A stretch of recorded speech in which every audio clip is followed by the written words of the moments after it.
What's up, guys? It's Daniel with VintageMagic.com. Hope you guys are having a great Friday. So today's video is going to be one of those Ask Daniel videos. I haven't done one of these for a while, so I figured I'd do it today. Just want to let you guys know I will be out of town for a few days, so you will not see another video until probably Wednesday next week. But I got some really great surprise videos for you. I think you guys are really going to be interested in the next few videos. They're regarding graded cards and the process and all that kind of stuff. So look out for those. Hopefully next week we'll start loading some of those. But today's video is going to be about the reserve list, and I get asked this like all the time. I think you guys have seen my videos about it, but I'll have a more serious discussion about this. So the reserve list itself, I get asked if Wizards was to change their policy and to basically obliterate it, or let's say they put an addendum to it or something that basically said, hey, look, we're going to start reprinting these cards, or these are the cards that are kind of, we're kind of in the middle of the reserve list, probably shouldn't have been the reserve list in the first place. I mean, let's just get something very straight here, okay? The reserve list is not going anywhere ever.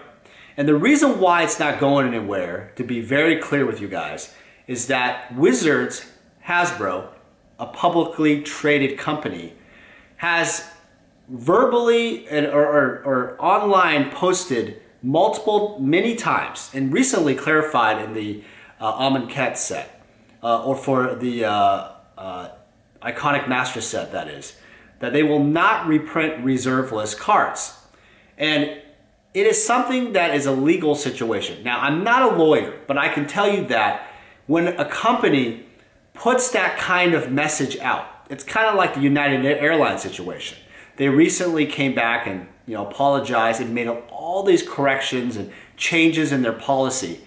When a company does that, a publicly traded company, they cannot go back on their word.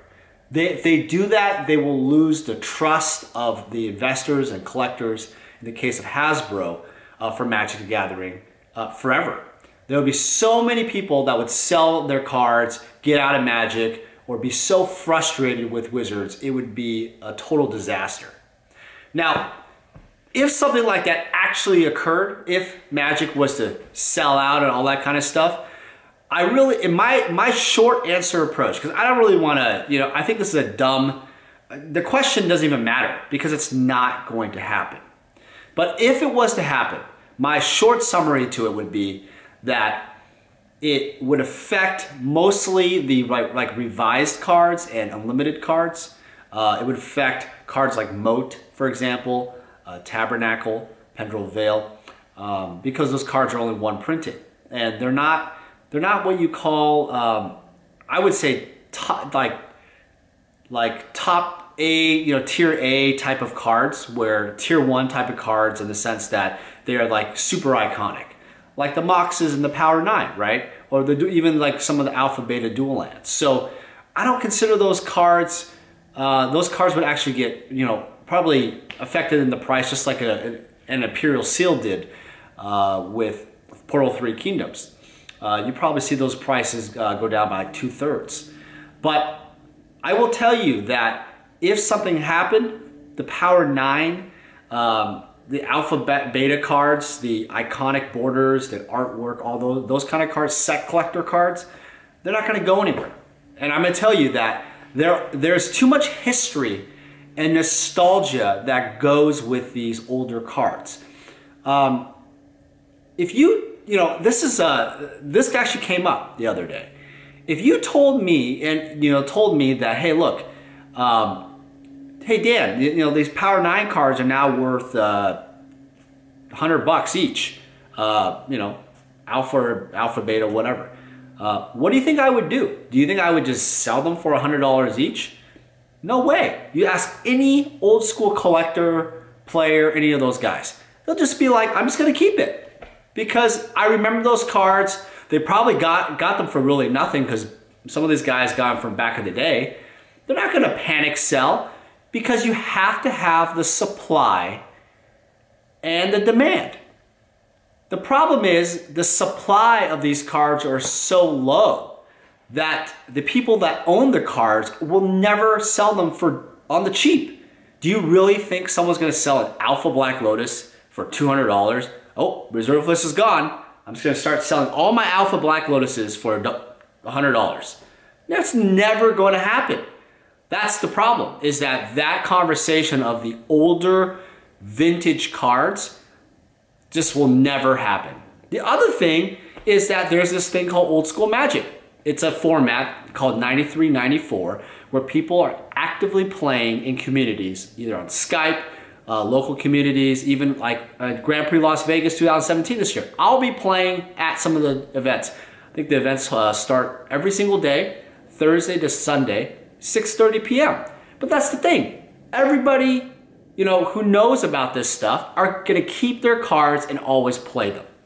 And because of the limited supply, from a player perspective, and you have the collector and investor perspective, I mean, let's just talk about people that just love certain pictures. There's people that just love one specific card, like the Arabian Nights Mountain. There's a guy, from Europe that just posted a picture of like 200 something plus Arabian Nights Mountains. A guy from the United States came to my table, showed me like 150 of them. I mean, for God's sake, do you really think he cares if the card goes down to $5? No, because he would buy all of them if they did, as much as he could, because he loves the picture. He loves the nostalgia. It's what makes him feel good. And I know some of you guys don't, maybe you don't feel good yourself. Maybe you don't understand what feel good means. But to a guy like me, to a guy like guys who I know and, guys who understand what that means, I think you could understand that. That when you feel good about something, it makes you feel good. There is no price tag to anything about that item. Now, that is my answer to the whole reserve list thing, is that I just feel like there are specific cards, some of the Urza's cards, stuff like that would go down, obviously. Even like Legends, the Moat or the Tabernacle. But I do not feel like alpha beta cards, even some unlimited cards, would go down significantly. I would think that revised dual land, stuff like that would go down because that's usually player related. But I think that when it comes to alpha, beta, even unlimited, there's no question. I mean, those are the original print, the special, the beginning of it all, right? So the next part about all this, and I do want to share with you guys my feeling about investing in general about Magic.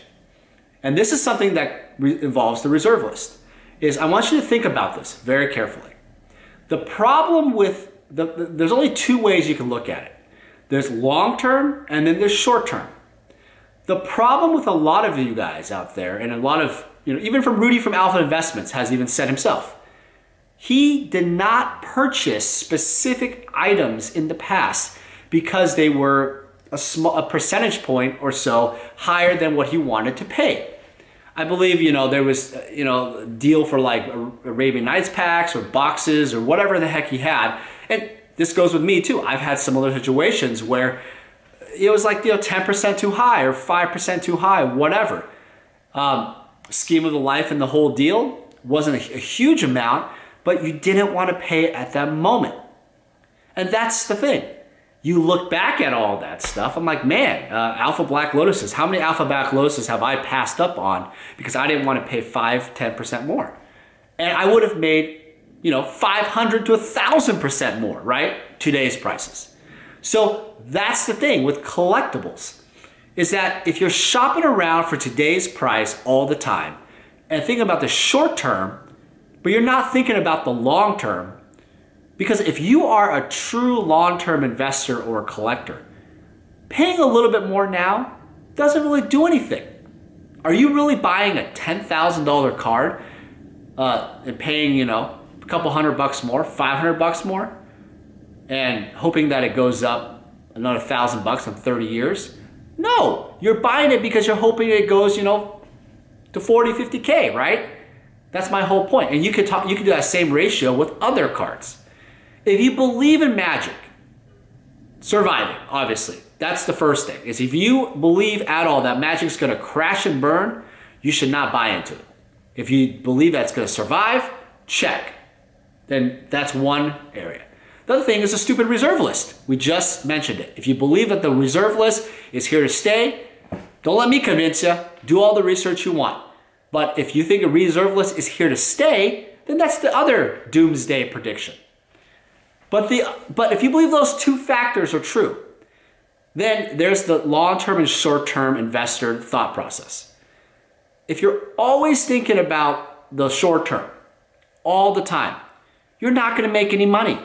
That's just the way it is. Another scenario I want to highlight to you guys. If you're buying real estate, for example, or buying stocks in compound interest, I want you guys to go to Google, type in compound interest calculator. I want you to type in, like putting in, I don't know, whatever you can afford. Okay, like let's just say $1,000 a month. That's probably ambitious.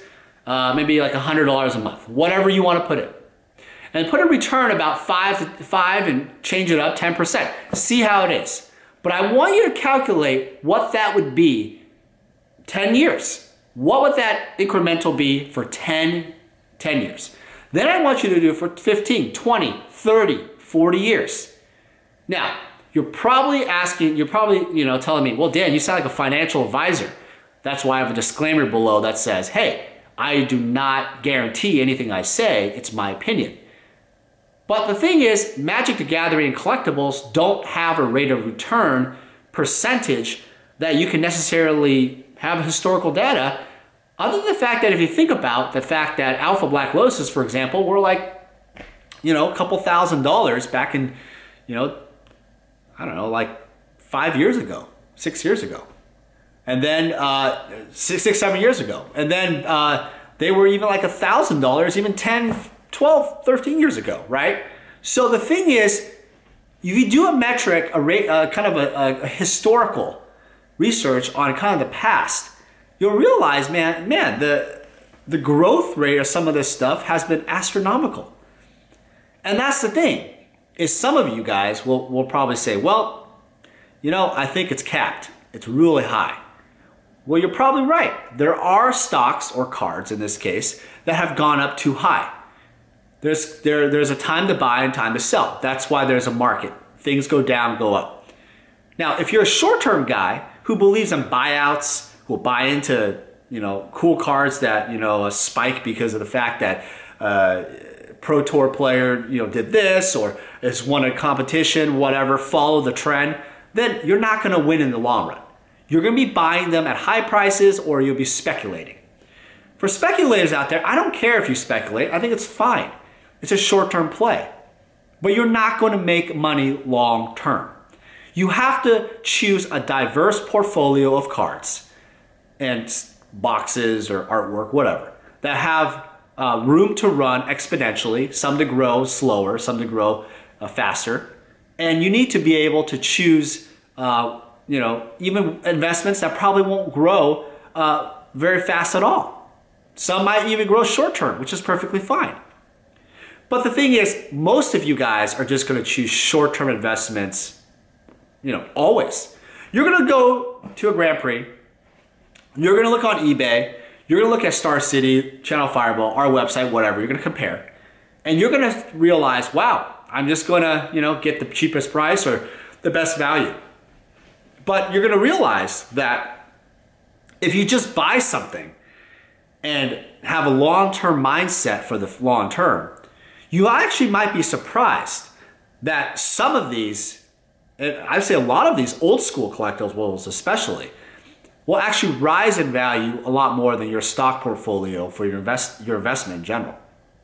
I mean, if you believe that Magic is going to stay, if you believe that the reserve list is not going to be blown up, and if you believe that all the collector base back in '93 has grown up a little bit, and if you believe the collector base, if you believe the collector base back in '93 or even 2000 is smaller than the collector base that it is today, or the player base, then you have to agree that there is more chance, there's a higher probability of those players or those collectors wanting to collect the iconic collectibles.